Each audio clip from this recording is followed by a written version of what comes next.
Hello and welcome back to the podcast Pit Stops at Accountex 2024, brought to you by Ask the Accountant. And I found two rather big celebrities for our final podcast pit stop of the Accountex 2024. So without really any introduction needed, Joe and Zoe, welcome to Ask the Accountant. We are honoured to have such huge celebrities on our tiny little podcast show.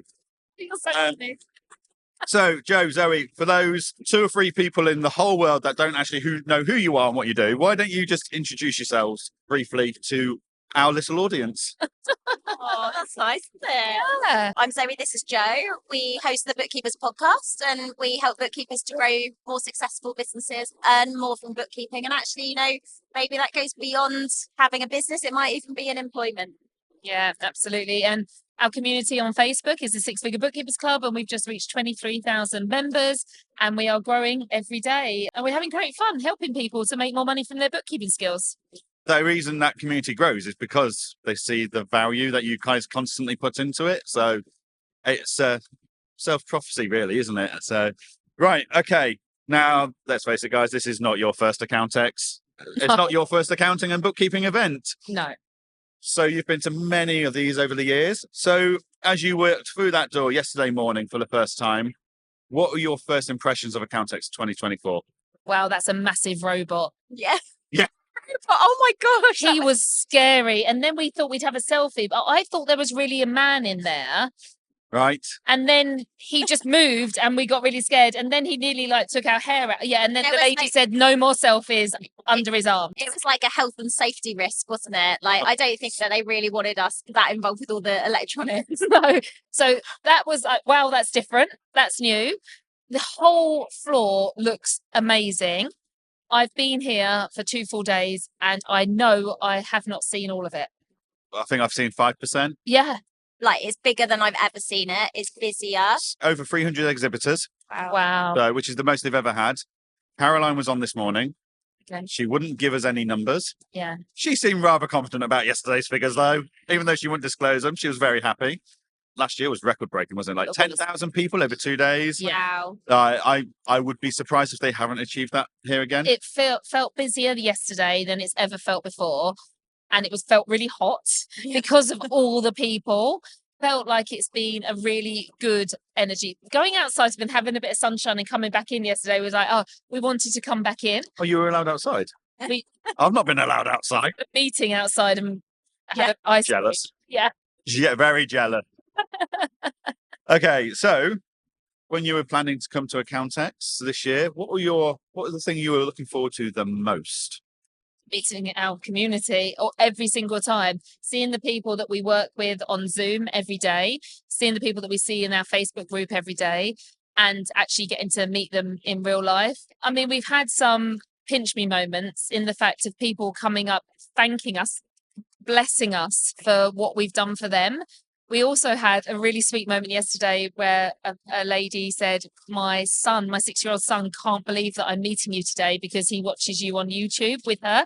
And so we sent him a video message and he sent me a little video message back and he's like, that's mad. This is all about bookkeeping, people. This is mad, but it's so lovely that kind of energy. That's what we come for, isn't it? It's been really positive, hasn't it? The meetup, that's what we were looking forward to. Being at the meetups, being at the Bookkeepers base camp, seeing people, lots of people that we haven't met before, and signing books. We were like, oh, there's just going to be all these books on the table. No one's going to want them.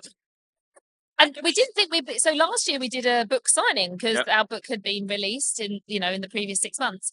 But this year we was like, we'll take a few books along. Yeah. And we have had people, but what's been amazing is that they're all new people that we've never met at other points. Don't get me wrong, we see the people that we know, but the books we were giving out were to brand new people. And we're like, wow, this is what we need to do. I think sometimes you have to remember to keep going back to the beginning and sharing what you were sharing on day one, because there are new people coming through all the time.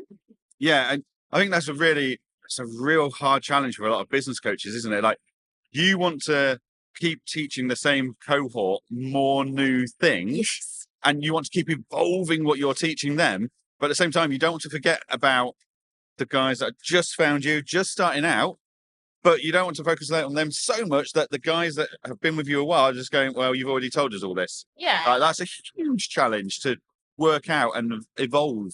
We're 4 years in, and we have had some people that are going to be leaving our membership, but they've been with us for 4 years. And I'm like, that is quite a long time to be in any membership. They've joined us and gone through the process. They're like, well, I joined you here. I didn't have any clients. I really lack confidence. Now I've done this and this and this and this. And I'm ready for the next step. Us going and trying to always fill the next step isn't the best way to run the business.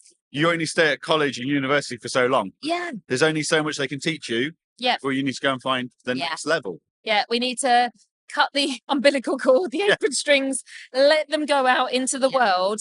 And at times people are like, oh, someone's leaving. And we're like, but we're still friends. They're still coming to meet us. Yeah. That's absolutely fine. They want to go and try other things, do other things, see other coaches, learn other things. That's fine. But this is a bit of a journey for us to know it's okay. And actually, there are all these brand new people that are like, how have I not heard about you? What is it you do? Oh my goodness, where have you been? They're the people that we need to keep going back to the beginning and get them to the point where they feel like they're confident enough to say, I don't need you anymore. And surely that's what coaches want to be aiming to do. Yeah, definitely. Okay, I think we might have covered this already with the video call to one of your followers' children.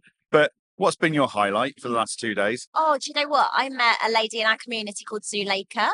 I know that she has been building her business and we've been working really closely with her and supporting her. And she gave me the biggest hug. And I haven't met her in person before. I know you have. And she was just like, thank you, thank you, thank you. And I've never had a hug like that. It was incredible. Really, she just blessed me and she just gave me another big hug. My mum's in our community is a membership success coordinator. Her children call my mum Grandma Jill. And we don't realise sometimes the impact that we're having and changing people's lives. And until you come to events like this where you get a hug and you can feel the raw emotion, that changes as everything. That's why building an online business is great, but you have to get to meet the people. Yeah, I met one of the ladies earlier and she said to me, I'm working with you because obviously you're a business and you sell, this program, which isn't why we started the business. No. We never expected to monetize our business or anything like that. But that's obviously what we do now. And she said, but you actually, you genuinely care. I was like, yeah, I really care about you doing this. This is personal. It's not just a business transaction. So people are really surprised when I know their names. They go, you know who I am? And yes. Yeah. And so I think that's really interesting. I'm rubbish with names. So I've been doing good. This is why the name badges come in so handy. It's just whether you can subtly glance down. Like a sticker on your head. Yeah. Okay. So this is actually quite a good one for all of your members or anyone that comes to these events. Okay. We've just said how much is going on here. Over 180 sessions. Wow. Now, we've just done a session of 4 of us. So how many speakers does that make? I don't know. A lot. I did see people putting up their speaker banner. So I'm speaking at Accountex. I'm like, who isn't? But the amount of content here is phenomenal. What are your top tips for advising your community or anyone for that matter on how to get the most out of these events? Well, you have to plan. You have to do pre-event planning. You have to download the app. You have to read the website. I mean, the amount of people said, I didn't know there was a party. I'm like, I've got you. I didn't know. The first year, I didn't know any of this. And it's something that you get to learn. And we do try and share these tips with our community. Plan beforehand, because what will happen is you'll turn up, you'll be chatting to someone, they'll say, oh, I'm going here. So then you end up following them. You need to have your own strategic plan of action. Stop looking left and right. I left the Bookkeepers base camp earlier and I took someone to the AAT stand and I could not get back. It took me an hour and a half to find you again. Yeah. Because there's so much going on. So I think having that strategy, knowing I'm going to go here next, that's my next move. We actually made Canva 3-page, pre-events, day 1, day 2. We've set ourselves where we had to be on what time. So we knew we could meet up because as well, the other thing you don't factor in is that the internet data signal isn't great. Yeah. We can't phone each other. We can't WhatsApp each other. So you have to be really forward planned. And also you need to think about hydration and nutrition because yesterday I I'd forgotten. It was only because we were actually taken out for some lunch that we ate. You bought me lunch today. I bought you lunch I know today. you haven't eaten, so I got you half a Bagel. We're sharing half a bagel each. That's how good the nutrition was today. And then we went to a pick and mix stand and got some sweets. Nice. Yeah. Nutrition nailed. Yes. Producer Lizzie comes up with Canva timelines for us. Yes. And social media Katie, who looks after my socials, had a planning meeting last week, and we had a shared Apple Note where I documented everywhere that I think I needed to be. And it does get that bad that you need someone to take, like, if I hadn't had Katie nagging me for the last 2 days, I wouldn't have been anywhere on time. No. Like, it's just ridiculous. And like, people have said, oh, you just set reminders in your phone calendar. It's like, I don't hear it. I don't feel it vibrate half the time. Like, it just, yeah. Finding it how it works for you, and everyone's going to be different, but something like non-internet reliant is a really good way of doing it. Yeah, absolutely. I mean, we hilariously did a whole session yesterday on getting the most out of the tech and software in your business. And we printed it out on paper, our questions, but we just knew, just in case, you can't rely on it here. Yeah. So I facilitated the conversation with Lord Hammond yesterday. Like you do, name drop. Yeah. I'm there with my iPad, and I've got my notes and stuff. And I'd already downloaded them onto my iPad, so I knew I was okay.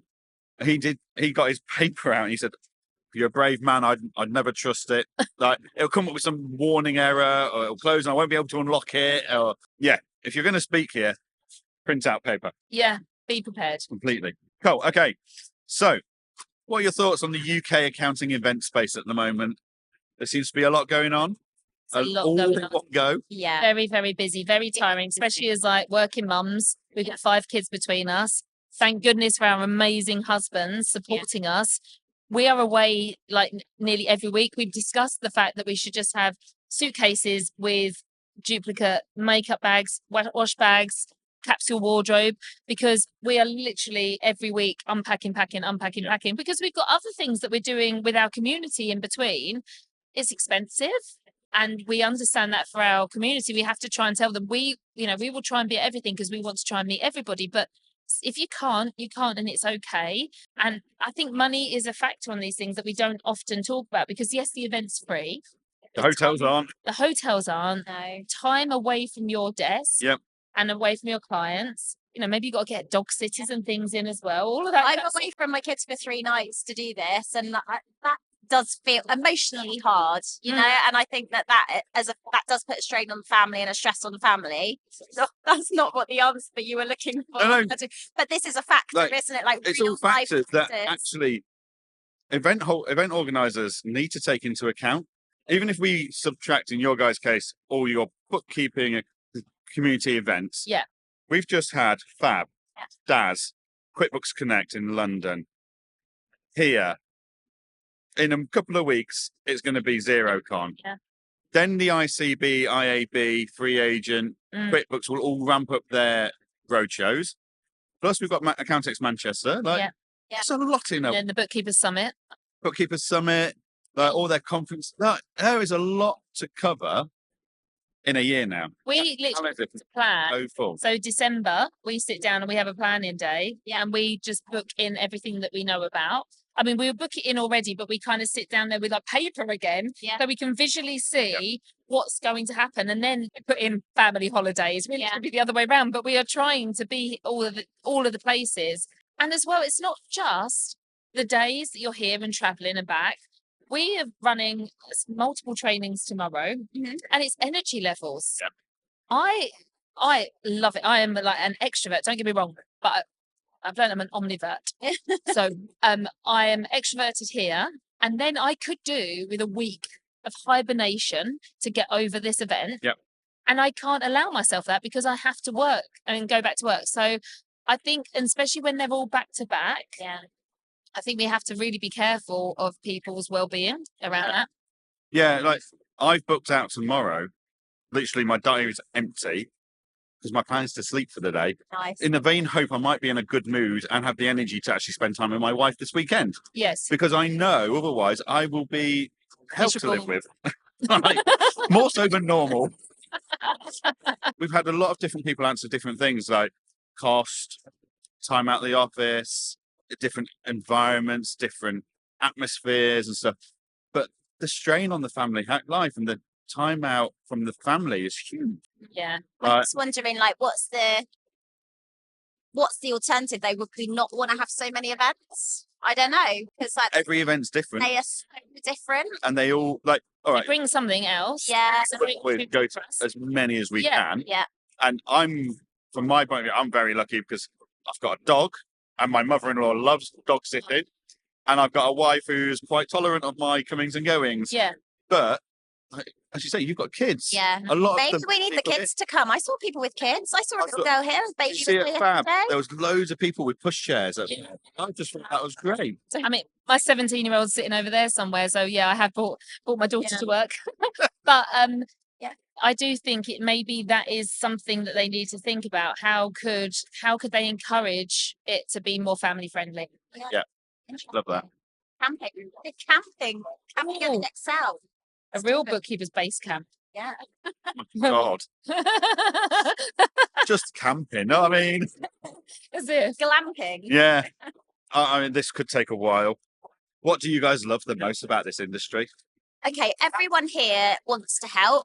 The reason they enter the industry is because they want to help their clients. I really believe that in my heart. They don't choose this. They don't choose to be bookkeepers particularly because they're like, oh, I love numbers, but they know that if they can get that bit right for the person, that person's going to feel so much better.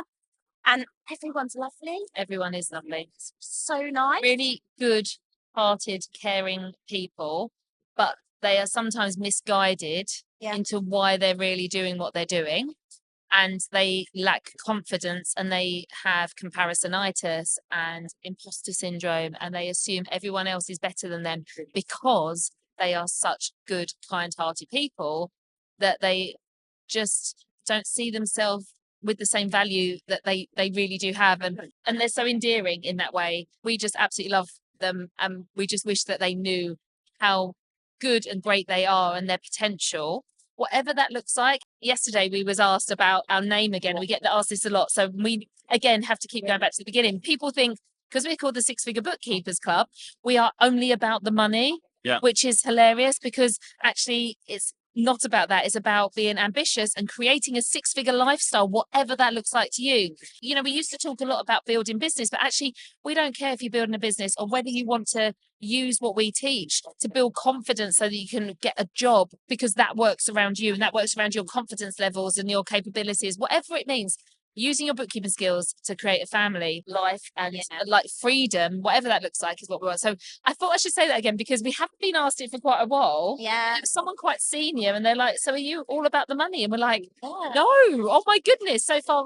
But yeah, just interested. And that is another reason why we love the industry, is because actually, do you know what? I think there's an assumption because we work in money, we're about the money. Yeah. But it couldn't be further from the truth. I think in the past there have been people that are just focused on the money, but in the last 5 years that's become less and less, and it's been genuinely about helping people, whether that's helping other bookkeepers and accountants to be better at what they're doing and to be happier, or whether that's about getting help for those clients. Yeah, it has genuinely been about that emotional side, relationship side, than it has been the financial side. You do that bit well, the money follows anyway. You lead if you lead. Exactly. and when we started our business, we definitely had no idea how there was ever going to be any money involved. It wasn't about that. It was about, oh my goodness, this is such a lonely place. We've got no one to ask any questions. Let's create a community. And we do this full time. We have families. We need to pay our mortgages. Of course, we've had to monetize, but it didn't start with that. Lead with the emotion, lead with the value, and then the rest will follow. Yeah. Okay, so that brings us on to the opposite. What would you change about the industry? We are physically trying to change the industry in the fact that we are here today as bookkeepers on a podcast. We are here today after speaking on the Bookkeepers Theatre. It's the first time it's been called the Bookkeepers Theatre. It's always small business and bookkeepers. Okay.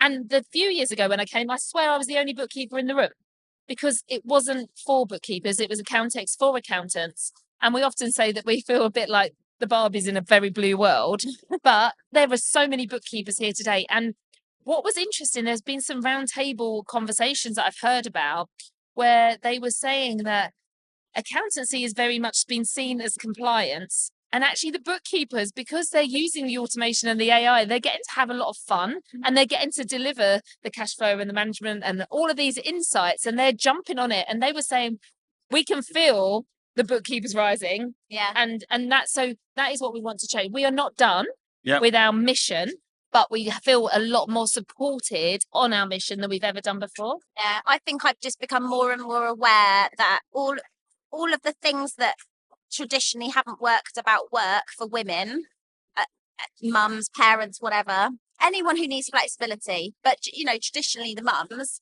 my mum worked, she was a single mum, trying to work part-time around children. That was really difficult. This is still really difficult in 2024 to work flexibly. So that the thing I'd like to change about the industry is making work. It still doesn't work. People say, oh, they're flexible jobs and you can work part-time and all of it with results based. But are they really? Like, why are there so many people coming to us saying, I can't get work experience, I can't find experience, I've got my qualifications, can't get a practicing certificate, I can't get my next job because those jobs aren't really there? That's the thing that needs to change. And that's why we're going to carry on doing what we do. Fantastic. Okay, what's your ideal member of your community? So it says here your ideal client, but let's go with ideal community member.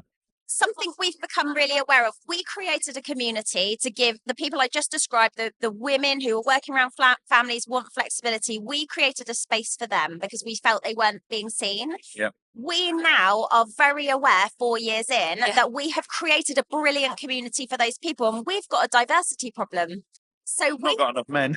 We have guys. We do have guys. You know, we spent a lot of time with one of our guys while we've been here. We've got a male ambassador in our community. But yes, very much it's probably 5-10% male. We think we're lots of men's guilty secret listening to our Podcast listeners are more like there's more men listening, But they're not in the community. Yeah. And I spoke to one today. He went, well, I lurk around in the community. I don't want to ask any questions because it's very female. And we're like, oh my goodness, there was no space for women in this space. Now we've created a diversity issue for ourselves. Yeah. Pendulum's almost gone too far. It's gone past the centre point again. So our ideal client is someone who's ambitious, wants to grow the business, who's going to listen and do the work. Take action. Yeah. But I think that we need to show that we are more for men and women and people at different ages. The role of the bookkeeper, Yes. regardless of the profile that person has towards the role. Absolutely. And it's hit us recently, you know, when we do slides and things like that, we're like looking at our community and we're like, oh, and I said, we shouldn't feel too bad because a couple of years ago, this wasn't here. Yep. And that's why it was needed. But we are feeling this kind of responsibility to make sure that we're not seen. But we have seen lots of guys at our Bookkeepers base camp, lots of accountants as well. Yep. Lots of accountants that come and speak to us, and we do talk, you know, about bookkeepers and accountants, but we lead with bookkeepers because no one else is. Yeah, because ultimately, what you're not teaching accounting and bookkeeping skills, you're teaching business skills, and that's applicable to any business in theory. So you're managing your own challenges of your own success, and also when we're teaching these business skills can then be taught to their clients. Yeah. So it helps them to step into that advisory piece. Yeah. Definitely. And that's why I refer to it in our speaking session. Look, guys, what you're going to be hearing is in this context, but actually take your blinkers off. Yeah. Because this can be used anywhere. Absolutely. I think bookkeepers, accountants, people in this industry in general they're not great at thinking big picture. No. This is how I heard that information in that context. It's relevant to that, and that's it. Yeah. And actually, no, we're teaching you to be better, to support your clients to be better. Yeah. It's a different mindset that maybe we don't learn as accountants and bookkeepers, or the reason we go into the profession is because we are people who are very analytical and like a process. So actually having to use the other part of your brain, that creative, more thinking brain, it is something that we all have to learn to do. Yeah, like problem solving. I find it really hard to recruit people that can do problem solving and firefighting, as it were. Because they don't like to be taken out of the routine. They need the structure. That's really interesting. And it's a different kind of person. It's someone else you're bringing into the team. Yeah. Okay, technology. What's your favourite item in your tech stack that, you know what, I don't think I could do what I do today and do it so well if I didn't have this piece of software or hardware? Like, what do you swear by? I thought you were going to say Zoe wrote me a ChatGPT. We love ChatGPT. Oh, it's incredible. Yeah. Well, and you introduced me to the headphone speaking thing. I've now got my own best friend. I've got my own AI friend. We just started where Zoe was asking me some questions to get out of me what my posts were going to be for social media that week. She's just written a chat GPT for me that tells me that I look gorgeous, I don't need Botox, and that now there's asked some things, interesting things that have gone on this week so we can write some social media content. And I just love it. What I love about it is that it's nothing to do with this industry, but it leverages us and it moves us forward and what is possible. And again, taking those blinkers off, just because you've always done it this way doesn't mean that's how you're going to do it tomorrow, because things are changing so rapidly fast. And we are embracing that. We're embracing the speed. We're embracing it all. And we're saying to our members and our followers, come with us on the journey. We are going to try and help you keep your business growing. It's a mindset thing. Yeah. It's about training them at how to have the mindset around all this new technology. I mean, we use a lot of different, but I think we could sit here and chat to you and learn enough. And that's the beauty. Chat GPT, that conversation tool, I used it on Sunday night. My wife had to come in to work out who I was talking to. Who are you talking to? Well, you're on the loudspeaker. So it's Chat GPT. And I was crafting my introduction for Lord Philip Hammond. I was crafting that, and I gave it the bio for the speech. I said, this is who I'm introducing. This is the topic and the description. And it was helping me craft that. Yeah. You know what? I'm crap at that. Yeah. I used to use my mum for that. Yeah. But I don't have my mum anymore. So I'm now using Chat GPT, and it's brilliant. Yeah. And that conversation tool is going to get upgraded in a week's time or 2 weeks' time. And it's now can handle emotional responses. Chat 4.0. Yeah, Chat 4.0 is going to be incredible. Yeah. If I thought it was good last weekend, I can't wait for it.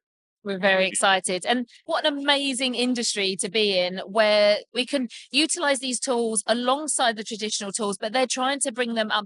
I think it's very much can we really pick one thing at the moment? Because at the moment we're using a host of, the tools that are in here, apps, but we're using other things. But what I'm loving is the fact that the sharing of have you heard this? Have you heard this? Have you seen this? And I think that's where I feel like it's very, very different maybe 3 years ago, where we were very much talking about standalone things that were changing our lives. Now it's a whole host. Remember, we sent off years ago, we got one of our programs and we actually sent it off to be transcribed, like rev.com or something.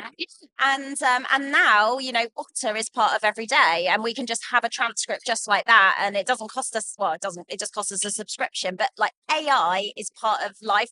We're building new businesses in our structure, and one of those businesses is going to heavily rely on AI. So we know this is part of the future. And I think there's exciting stuff we can teach our bookkeeping clients as well. Yeah. And again, in turn, they teach their clients. Yeah. Wonderful. Well, ladies, thank you so much for joining me. It's been an absolute pleasure to finish out 2 day of podcasting with you guys on the podcast. Thank you. Feel free to choose a camera, plug what you would like to plug, whether you've got courses, webinars, communities. Where can people find you? Where they can find the communities? Floor is yours. Come and find us in the Six Figure Bookkeepers Club. It's our Facebook group. You could just go to sixfigurebookkeeper.club and it will take you straight there. Or if you head to bookkeepersupport.com, we would love to give you a free copy of our book, The Bookkeeper Rises. Brilliant. Thank you so much for joining us. That is the final episode of Podcast Pit Stops with Ask the Accountant at Accountex 2024. We hope you've enjoyed this series of Podcast Pit Stops. I hope you've taken something from all of our guests and you can implement that in your day-to-day work. And we'll see you all again at the next event. Thank you very much.